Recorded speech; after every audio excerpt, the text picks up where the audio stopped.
Le Conseil de l'Europe a été créé sur les ruines de la guerre avec une grande ambition. Plus jamais ça. L'amitié plutôt que la guerre. À la place de la haine, la fierté des valeurs partagées. Les nations d'Europe devaient apprendre à vivre et à travailler ensemble dans l'harmonie et la prospérité, et les frontières seraient abolies. C'est Winston Churchill qui le premier a lancé cette idée dans un discours de 1946. The first practical step would be to form a council of Europe. Therefore, I say to you, let Europe arise.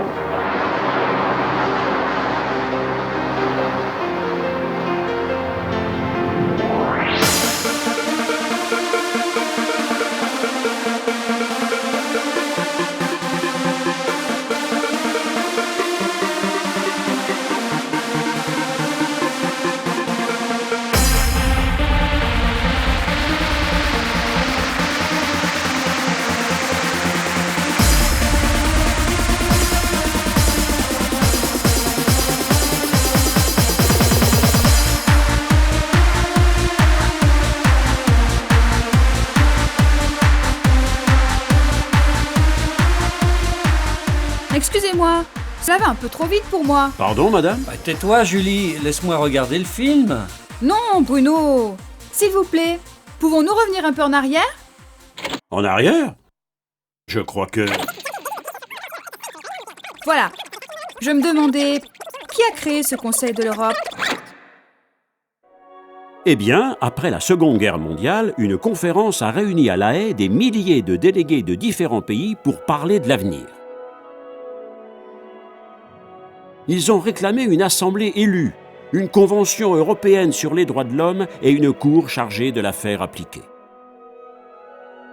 En 1949, 10 pays se sont retrouvés à Londres pour signer le traité fondateur du Conseil de l'Europe et ils ont décidé que le siège serait ici, à Strasbourg. Et pourquoi Strasbourg? Parce que cette ville était un symbole. Les Français et les Allemands se sont disputés la région pendant des siècles. Il n'y avait pas de meilleur endroit pour s'attaquer aux problèmes de l'Europe. Mais aujourd'hui, il y a beaucoup plus de membres, n'est-ce pas? 37 pays supplémentaires en un peu plus de 50 ans. Le Conseil compte aujourd'hui 47 États membres.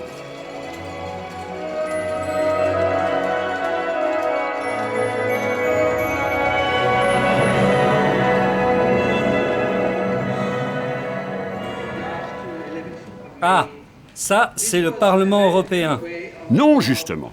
Vous pensez à l'Union européenne. Ici, c'est l'Assemblée parlementaire du Conseil de l'Europe, la plus ancienne organisation politique de notre continent. Quello che potremmo fare noi a livello europeo. Made last December by the Certains disent que le contrôle politique sur le judiciaire. Mr. Alexander Kwasniewski. There's a whole question of safeguards, a whole system of international safeguards. If Mr. Marty honestly Seit den Attentaten des 11. September 2001. Mais je ne comprends toujours pas quelle est la différence. Eh bien, certains pays voulaient des liens politiques et économiques plus étroits. Alors, ils ont commencé à développer ensemble les communautés européennes, devenues par la suite l'Union européenne. Les membres de l'Union européenne sont également membres du Conseil de l'Europe. Et les deux organisations ont les mêmes valeurs, mais des rôles différents. Tandis que l'Union se développe, le Conseil de l'Europe se concentre sur sa mission spécifique. Qui est? Garantir la paix, établir des normes concernant la démocratie et les droits de l'homme. Par exemple, après la chute du mur de Berlin en 1989, nous avons pu aider les nouveaux États membres à se démocratiser. En adhérant au Conseil, ils se sont engagés à défendre les valeurs de la démocratie et du droit élaborées depuis 50 ans. C'est Formidable! Mais comment cela se passe-t-il dans la pratique? Commençons d'abord par le comité des ministres. C'est l'organe exécutif du Conseil qui réunit les ministres des Affaires étrangères de tous les pays. Cependant, le travail au quotidien est confié aux ambassadeurs et à leurs délégués, qui vivent en permanence à Strasbourg. Alors ce sont eux qui prennent toutes les décisions? Oui, mais deux autres organes participent à la prise des décisions. Le premier est l'Assemblée parlementaire, la voix démocratique du Conseil de l'Europe, constituée par des parlementaires des différents États membres. L'autre est le Congrès, qui réunit des représentants des villes et des régions. L'Assemblée et le Congrès siègent régulièrement pour traiter tous les sujets de préoccupation au niveau local et national. Il y a aussi des domaines spécialisés, comme celui du commissaire aux droits de l'homme, dont le travail consiste à vérifier que les États membres du Conseil de l'Europe traitent tous leurs citoyens de manière équitable.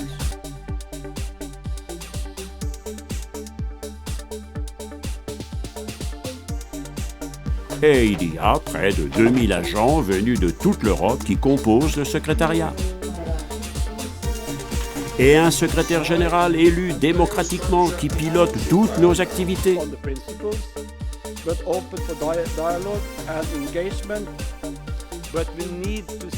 Oui, mais alors c'est l'Europe, n'est-ce pas? Et tout le monde respecte les règles. Et il ne doit pas rester beaucoup de choses à faire. Dites cela à la Cour des droits de l'homme. 47 juges qui traitent des affaires provenant de tous les pays d'Europe. C'est l'ultime recours pour tous ceux qui ont eu l'impression d'être privés de justice et n'ont pas pu obtenir réparation devant les tribunaux de leur pays. Le travail de la Cour est une des activités phares du Conseil. Faire en sorte que grâce à la Convention des droits de l'homme, tous les Européens soient traités de manière équitable par leur propre pays. Attendez une minute. Qu'est-ce que c'est qu'une convention? Et d'où sortez-vous cette Convention des droits de l'homme? Une convention est une sorte de contrat adopté par le Conseil et signé par ses membres. La plus connue est la Convention des droits de l'homme qui a été signée en 1950.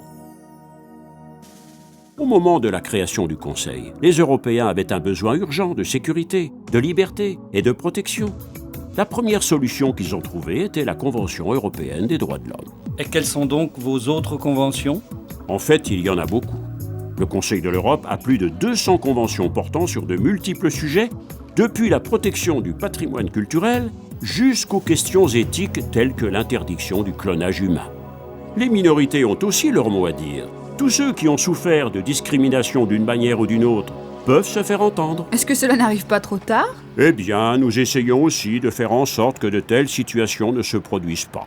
Tous ceux qui sont vulnérables, les détenus, les personnes internées en établissement psychiatrique, les demandeurs d'asile en détention, reçoivent la visite d'experts de notre comité de prévention contre la torture qui vérifie qu'ils sont traités humainement. Si j'ai bien compris, le Conseil s'occupe essentiellement de faire respecter les règles, de veiller à ce que tout le monde joue le jeu. Exactement. Alors, il ne reste plus rien à faire. Non, je ne dirais pas cela. La lutte contre le crime organisé. Alors le Conseil s'en occupe aussi? La criminalité sur Internet? Les médicaments. Empêcher de falsifier des médicaments. Et la traite des personnes? Le Conseil fait aussi ce qu'il peut pour améliorer la vie des Européens et il les aide à devenir plus tolérants. C'est ce que nous faisons. Nous identifions les problèmes, nous en parlons, et puis nous agissons. Tout ça me paraît bien sérieux. Vous n'avez pas des préoccupations, disons, plus légères? Oui, par exemple, nous aidons les citoyens européens à se rendre visite. La carte verte, celle de l'assurance auto de tous nos membres, c'est la nôtre. Et puis, il y a aussi Interrail, qui permet aux jeunes de voyager à bon marché partout en Europe.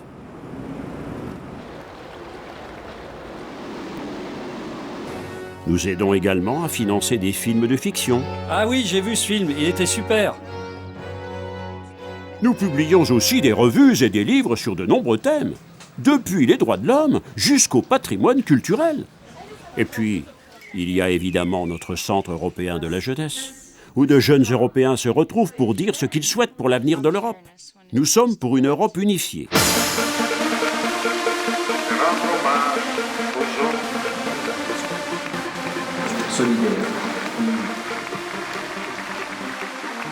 Mais nous reconnaissons aussi la valeur de la diversité.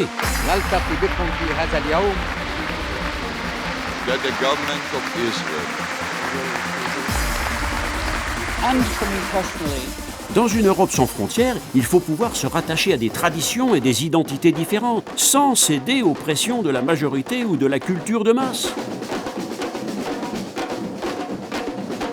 C'est pourquoi nous faisons tout notre possible pour protéger la grande diversité et la richesse des langues et des cultures européennes.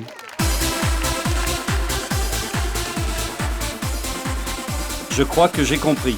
Je me souviens de cette citation au début qui disait « Tout ce qu'il faut pour recréer la famille européenne, c'est que les hommes et les femmes décident de faire le bien et non le mal. » Exactement.